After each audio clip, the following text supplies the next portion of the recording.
रीवा शहर के civil lines थाना क्षेत्र अंतर्गत छोटी पुल की टर्निंग पर शनिवार दोपहर उस वक्त सनसनी फैल गई जब बीहर नदी के तलहटी इलाके में एक युवक का शव खून से लथपथ हालत में बरामद हुआ। युवक के पास ही उसकी एक्टिवा गाड़ी भी खड़ी मिली। मृत युवक की पहचान विकास यादव उम्र 21 वर्ष निवासी लपटा थाना चोरहटा के रूप में हुई है।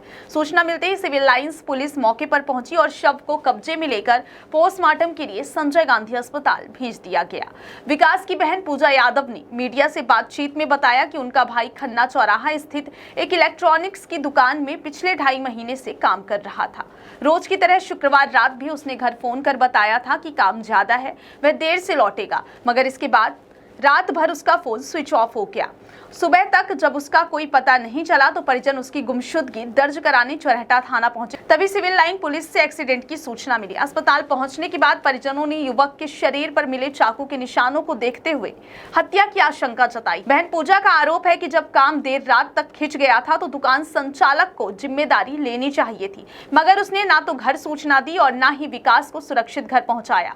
इस मामले में सिविल लाइंस थाना प्रभारी कमलेश साहू ने बताया कि फिलहाल प्रथम दृष्टया मामला सड़क दुर्घटना का प्रतीत हो रहा। पुलिस मौके का मुआयना कर रही है और आसपास के सीसीटीवी फुटेज खंगाले जा रहे हैं। इसके साथ ही मृतक के साथ काम करने वालों और दुकान संचालक से भी पूछताछ की जा रही है। पुलिस ने आश्वासन दिया है कि जांच के बाद जैसे जैसे तथ्य सामने आएंगे उसी के आधार पर आगे की कानूनी कार्रवाई की जाएगी। वो टीवी कूलर इलेक्ट्रॉनिक वाले की दुकान में काम करता था।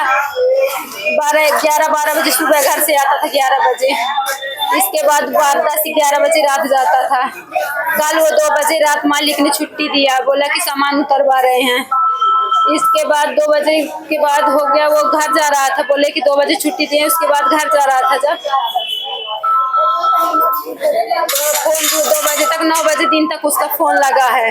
हम लोग सुबह से फोन लगा रहे थे, कोई फोन नहीं उठाया। इसके बाद मालिक का और 2-4 कर्मचारियों का नंबर ढूंढे, उनको फोन लगाए कि ये नाम का है तो कहाँ गया है, अभी तक नहीं आया। बोले कि हम तो 2 बजे रात छुट्टी दे दिए हैं।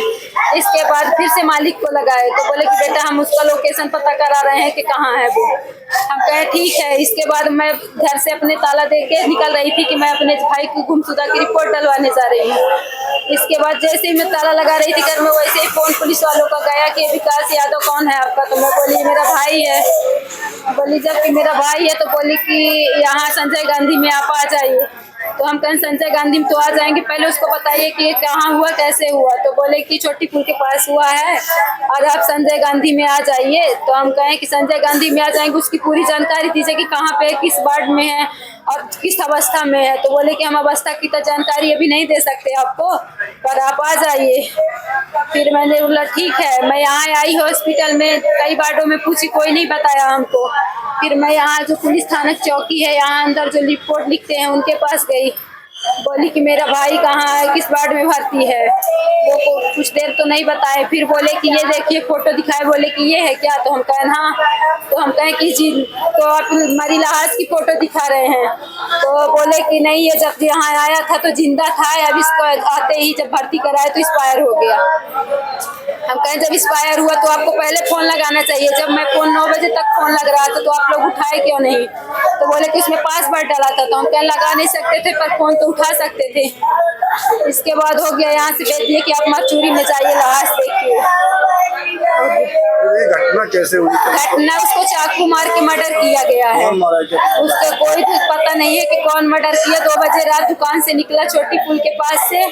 अब उसको हमको 12 बजे तक फोन किया, तब हमको जानकारी मिली उसके यहाँ हाथ के नीचे चाकू लगे हैं, सर में चाकू लगे हैं, कई जगह चाकू लगे हैं। यहाँ लोग बोले हैं थाने में कि पहले बोले कि एक्सीडेंट हुआ, फिर जब बाद में जैसे वहाँ पोस्टमार्टम के लिए लाश भेज रहे थे तो हम लोग देखे कि कई जगह उसके चाकू लगा है।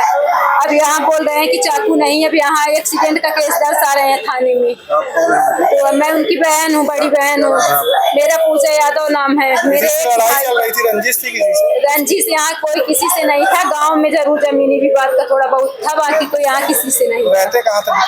बड़ी पुल के पास रहते थे। सुबह घर से 10 या 11 बजे घर से आते थे, यहाँ से 10-11 बजे घर पहुँच जाते थे। इस दुकान में काम करते थे, उनका क्या नाम? मालिक का तो नाम नहीं पता है भैया हमको। कर्मचारी का पता है, चंदू सकेत नाम, दीपक यादव। घटना हुई है 2 बजे। क्या हुआ? अब ये मारा गया है चाकू से। यहाँ चाकू लगी हुई है, यहाँ भी चाकू लगा हुआ है, यहाँ भी चाकू लगा हुआ है। कौन है आप? ये मेरा भाई है।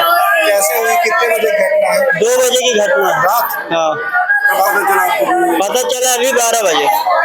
कहाँ गए थे, क्या काम करते थे? वो दुकान में रहता था, फ्रिज की दुकान है यहाँ खन्ना चौराहे के पास, उसी में काम करता था। कब से काम करते थे? वो 5-6 महीने हो गए। हाँ? घर से कल सुबह वो डेली आता था 11 बजे और रात को जाता था 11-12 बजे। किसी से लड़ाई वगैरह थी? नहीं, किसी से नहीं। ऐसा क्या? हाँ? नहीं, ऐसी दुश्मनी नहीं थी। ये कैसे पता चला चाकू लगा हुआ है? चाकू अभी हम लोग देखे हैं ना, बता रहा है कि जख्म लगा हम हुआ है। लोग बॉडी दिखे हैं तो अभी दिखे हैं कि चाकू लगा हुआ है। हो सकता है चाकू मार लिया है। हाँ? इसे भी लगा हुआ है। तो हम लोग को यही मिला है, संजय गांधी जी। सुबह 6 बजे के आसपास छोटी पुल के उस तरफ ढेका तरफ इधर से जाते समय, मतलब जय स्तंभ से जब ढेका तरफ जाएंगे तो बाएं साइड में रोड के नीचे एक युवक जो 21-22 वर्षीय है, जिसकी पहचान नीले से यादव ग्रुप में हुई है, बेहोशी हालत में मिला था, जिसे पुलिस ने अस्पताल में भर्ती कराया था, जिसकी मृत्यु हो गई है और उसकी गाड़ी भी वहीं पे मिली थी, जिसकी जांच की जा रही है। अब जांच के बाद और सब पता चलेगा। कहाँ का रहने वाला है सर? ये यहाँ बीड़ा सिमरिया 4 किलोमीटर लगता है, ऐसा कोई गांव है, वहाँ पर क्या करता है? अब ये कहीं काम करता है।